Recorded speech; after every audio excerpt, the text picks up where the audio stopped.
Medicaid pay-for-performance program designed to help nursing homes in Kansas deeply implement person-centered care practices. Throughout our time administering this program, we've been asked a lot of questions about what the criteria means.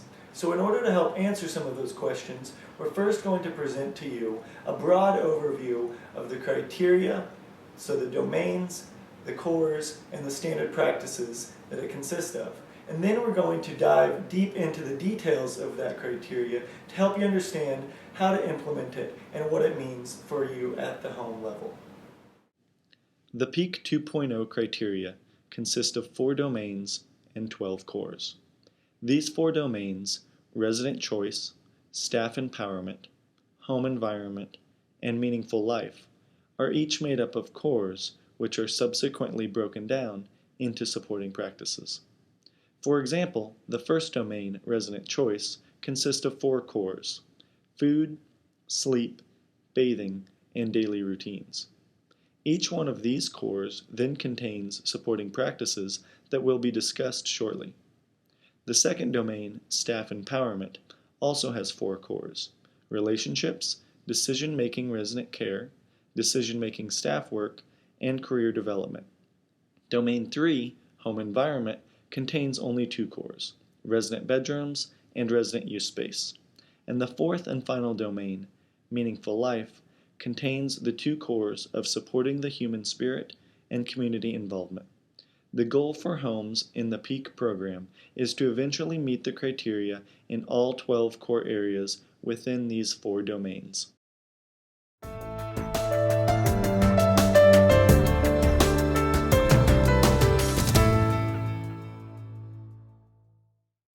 Hi, I'm Heath Rath, and I'm here today with Lacey Cornelson and Stephanie Feller to talk about the criteria in the PEAK 2.0 program.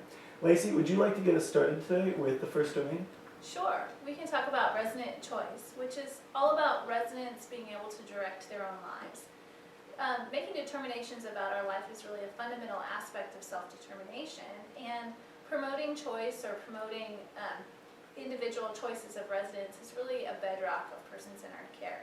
But we need to kind of peel that back a little bit and go deeper to talk about real choice, not just token choice or having a whole array of different options to choose from. It's really about getting to know the residents that live there and finding out what it is they like and what preferences they have, and making those services available in our organization.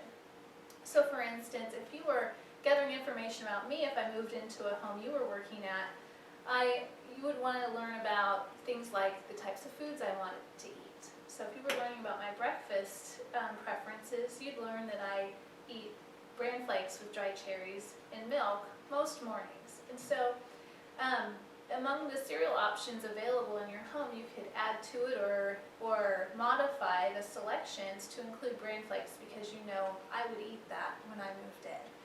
So it's getting away from just offering choices of juice, like grape juice, apple juice, orange juice, but finding out what is it that you drink for breakfast, and then making that option available.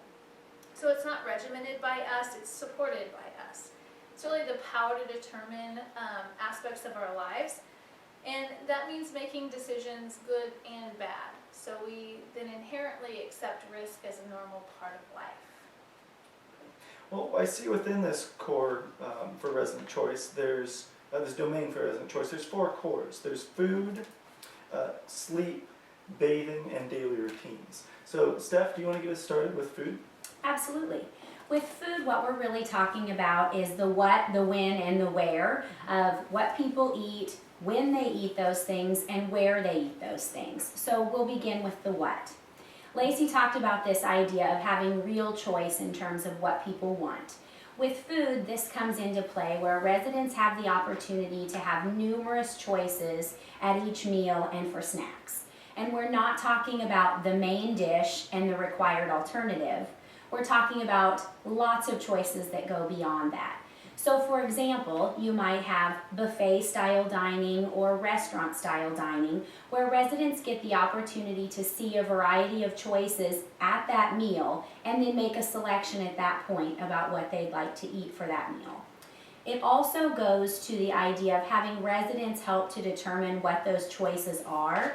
So if you live in, let's say, a meat and potatoes kind of community, you want to make sure that your whole buffet isn't filled with seafood. You want to have residents working actively with staff members to decide what those choices are. So for example, you might have a food committee that meets one-on-one or with small groups of residents to talk about what preferences are, to make sure that the things people really like are the types of items that are appearing on the menu. And to make sure there's always a variety of choices, you could consider having some always available menu items or an a la carte type menu. So even if the things on your main menu aren't things people are interested in, they know there are some of their favorite staples that they can have at any time that they want to. The next piece of this really gets into the when of meals. We're often in this mindset that breakfast is at 8, lunch is at noon, supper is at 5:30 or 6, and there's approximately an hour window of time where people can have access to food from the kitchen at that point. Well, what we're looking at is expanding those meal times really to be reflective of the routines and schedules of the people that live in our homes. So you might have a much broader window of time for each meal where people have access to hot food. But then it's important to make sure that there's snacks and food available 24 hours a day to residents on a self-serve basis. So by self-serve, we don't mean that they have to find a staff member to be able to access those things. It's something that they on their own, anytime they want to, can go ahead and go get. So you may be wondering or thinking, how do homes go about making food available like this? Well, what we've seen is a variety of different things, and it really has to be based on each individual home's layout and what the residents in that organization are comfortable with. So you might have a snack basket or a mini fridge stocked with food and drinks placed in several areas throughout your building, or you may have satellite kitchens or pantry areas where food's available.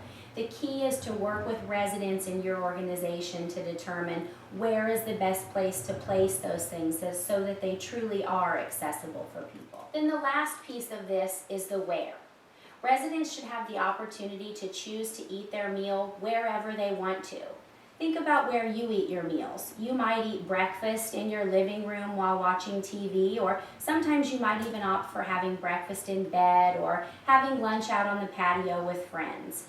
Just like we like to move around and where we eat, those options should be available for residents too. It's also important to note that this means there's no assigned seating in your dining room. Residents determine on a daily basis where it is that they would like to sit and whom they would like to spend lunchtime with or supper time. So instead of having a seating chart on the wall or nameplates on the table designating a spot for a specific resident, the dining room is open so that as residents come in, they can pick that space that they'd like to eat in.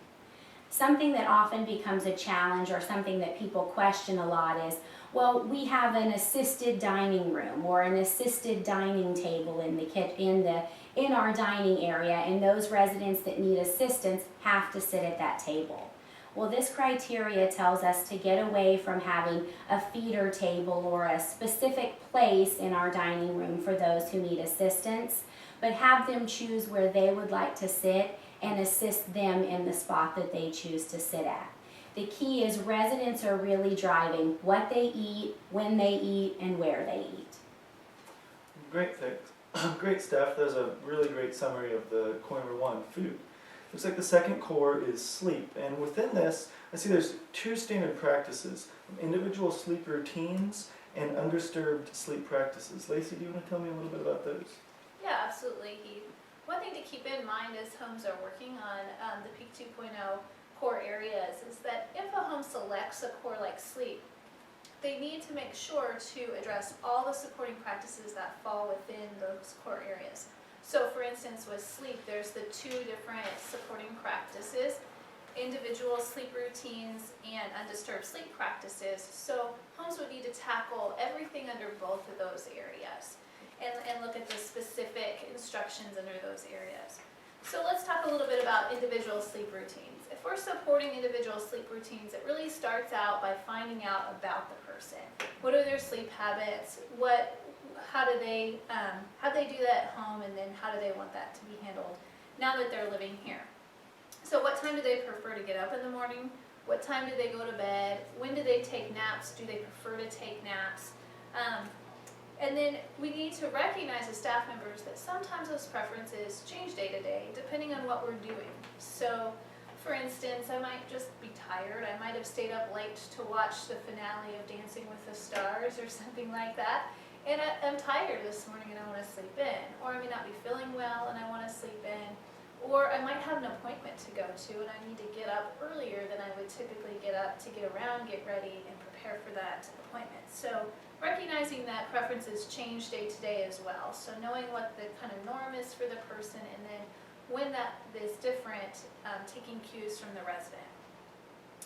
And that even goes for residents that have dementia. We need to learn what their particular habits were lifelong, try to support that, but also take cues from that resident who has dementia as to what they're telling us that day. If they're clearly rolling over and burying their head under the covers, that's a sign that maybe they're not quite ready to get up, and we might need to open drapes and things like that to give cues that it's morning time, it's time to get up and going. It also means that staff members need to communicate really well about what's gone on in shifts prior. So for instance, if a resident with dementia was up all night, walking around and so forth, then they're probably going to sleep a little longer the next day because they've been up. So it's important to have that communication. It also means that some inherent systems in our organization also need to be flexible and not as rigid as they used to be. Things like medication administration times and meal service times. So it goes really hand in hand with what Stephanie talked about with food, and expanding those mealtime options beyond just that hour window of time to so that residents that sleep in have food when they get up, or if somebody wakes up really early in the morning, there's that food available. And that our medication time frames are set around resident preferences or are flexible enough that we aren't waking people up to give them medications and disturbing their sleep.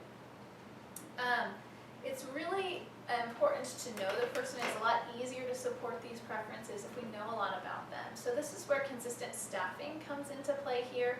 And so within this sleep criteria, consistent staffing is addressed. Now this is actually a core all in itself in the staff empowerment area. So homes that select sleep to work on really need to think strategically about that. So they may want to tackle the relationship core before they tackle sleep, or do it simultaneously. So something to think about strategically. Then the second supporting practices is the undisturbed sleep practices. And this gets at individual night care versus night rounding, where we go to room by room every couple hours to check and turn people. We really need to find out what individual needs people have at night and then support those things instead. Research on nursing homes actually shows that residents are sleep deprived, and a good night's sleep or being sleep deprived actually affects other health outcomes like falls. If people are tired, it can lend itself to more falling. And so it's really important that residents get that sound sleep. So individual night care is one way to facilitate that. So we need to have good assessment programs in place, assessing voiding patterns and how well people can reposition themselves on their own, who really needs assistance with that, and looking at different incontinence products that have good wicking properties so that we can not disturb people as often.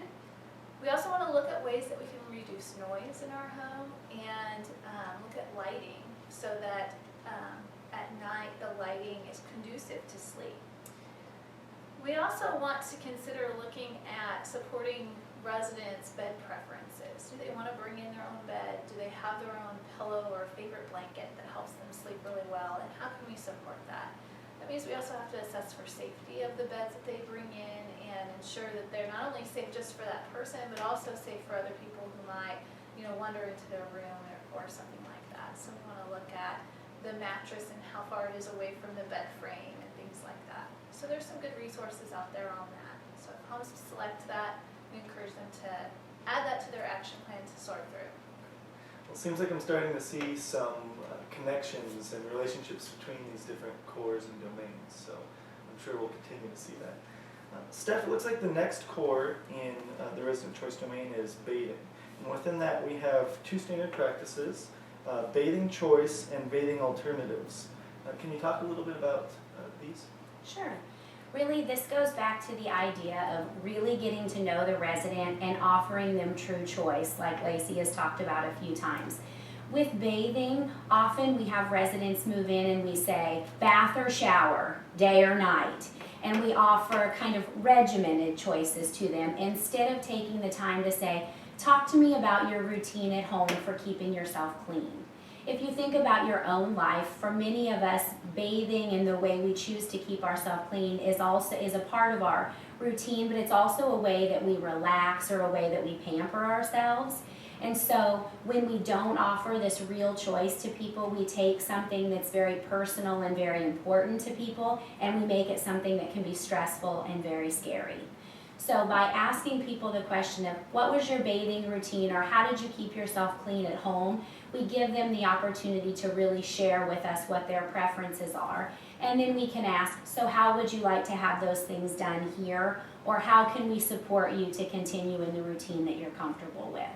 So what this means is we find out when people like to have their bath or their shower, how they like to keep clean. Do they like a bath? Do they like a shower? Do they like one of the other alternatives that we'll talk about in just a moment? And one that I think we very often overlook is who would they like to have assist them with a bath? There may be a staff person that they're much more comfortable with having in with them in that moment of their lives. So finding out all of those little things so that we can create a plan for helping that person to keep clean that gives them the opportunity to enjoy the relaxation that can come along with bathing without all the stress of worrying about how we're going to be doing that. One of the things I mentioned is other alternatives besides a bath and a shower. There are numerous ways that people can keep clean, and you don't have to be submerged in water to be clean. So the program suggests the Bathing Without a Battle video, and this particular video shows things like towel baths or basin baths, and even there are products that are no rinse that a person can use to keep themselves clean if these other bathing options are giving them stress.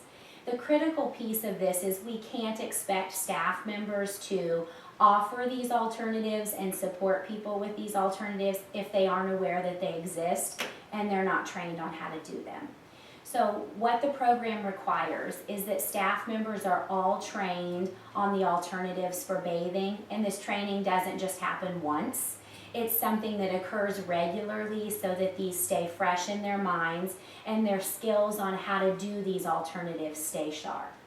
What we're really looking for at the heart of bathing is that we know each person and how they want to keep clean, and staff are prepared to support them in that process. Can you speak a little bit to ways that staff members can collect these bathing preferences or food preferences, sleep preferences? You know, I think some of this happens in all of this paperwork that we like to do with people, but that's really just the beginning. As we build true relationships with people, they're much more comfortable to share more information with us, and sometimes we have to ask the right question, not this or this, but tell me about, so that it's an open-ended thing that allows the resident or gives the resident the opportunity to really share their method instead of picking between the choices that we're offering. What are your thoughts, Lacey? Yeah, well, in a minute I'm going to talk about this core number 4, which is daily routines. And one of the things that we'll ask homes to do is to do a move-in process that might be a little different than what we're used to. I think we're used to doing this screening before people move in and find out all the clinical information we need to know about people. What kind of medications are you on? What are your diseases and conditions? What are your ADL status? And that's just a part of the picture. It's really about how do you do things at home? What's important to you? How did you spend your day? How do you prefer your baths? What time do you get up in the morning? Those types of questions. And asking them before people move in. And that's a part of the getting to know you kind of process. And having that information as an integral part of the program and having that integrated across things like the bathing bathing schedule or agenda, the wake-up routines in the home, all of those things are integrated together. But, doing it at move-in is a part of the picture, so that when I first get to know somebody, I'm not as willing to share quite as much about myself until I really get to know you. Are you really interested in what I have to say, or not? And so a piece of this will come into play with the consistent staffing and really developing and forming relationships with people that live there. And then we have to have a mechanism to share the information we're gathering about people as we learn it. So direct caregivers need to really have an integral part of influencing things like the care plan, being intimately involved in the care plan, and have some power to be able to physically write on things, to physically share what they're learning. And that's really what this Core 4 is all about, is the daily routines. And so I'll get into some of the specifics of this criteria. So the move-in assessment piece is actually gathering information about daily habits and routines prior to move-in. And I worked in long-term care, and I always know that there's that phone call that says, hey, we have somebody that wants to move in today in 2 hours. And certainly we're not going to be able to gather that information right there, but as soon as we possibly can. And if we know somebody's going to be moving in the next 2 weeks, we can gather that information before they move in and get it to direct caregivers so we can support their daily routines from day one. And so I think it causes us to critically look at what our move-in processes are, and do we even ask these questions prior to them moving in, or do we wait till they get there when they've had 5 different assessments by nurses and CNAs and so forth, and then, by the way, tell me about your routines. Do we have it in place as a part of our systematic collection of information prior to move-in? And so if not, that would be something to work on if you select this core area. It would be asking things like, what gives people meaning? How do you spend your time so that they can continue their personal routines when they move in? Now the second supporting practice in this area of daily routines is the person-centered care plan development. And what's so important to the development of a really truly person-centered care plan or person-directed care plan is that the resident is there, one, and that the people that work as closely with them are also there. So that's the direct caregivers.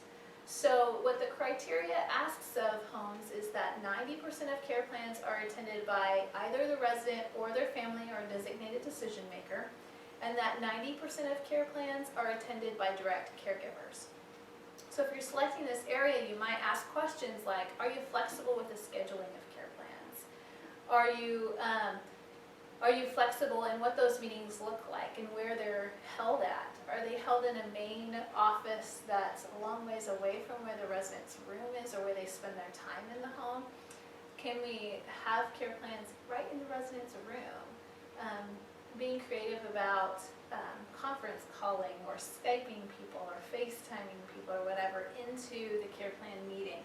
Those can all really bolster attendance. And how are we inviting people? Are we personally calling people and inviting them, or are we sending them a letter in the mail stating what time the care plan is going to be held and saying, if this doesn't work for you, call us? What if we reverse that? What if we said, your care plan, the care plan is due between this window of time. Do you have any open available times during this? This is kind of when we're generally available. Would any of these times work for you, and kind of prompting that and working from there. It also means if we're going to get direct caregivers there, we have to work through how we're going to get the direct caregivers away from their responsibilities, which are so important with residents, to have that time and space for the meeting. And so we want to work on what the expectations are for the team during that time, who else might be available to residents so that the direct caregiver can go. And we need to make efficient use of the time that we're spending in a care plan meeting.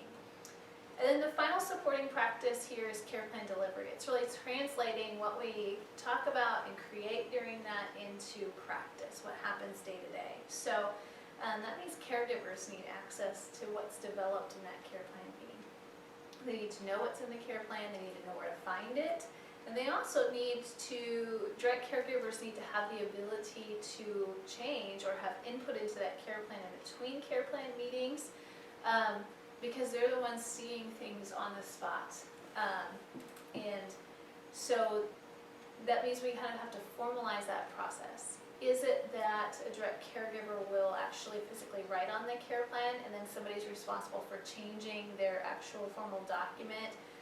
Is there a form to fill out? How does that information get translated into the care plan? Reporting changes to the charge nurse will not suffice. It really needs to be a formal, tangible way that the direct caregiver can actually impact that care plan. So look at those formal processes.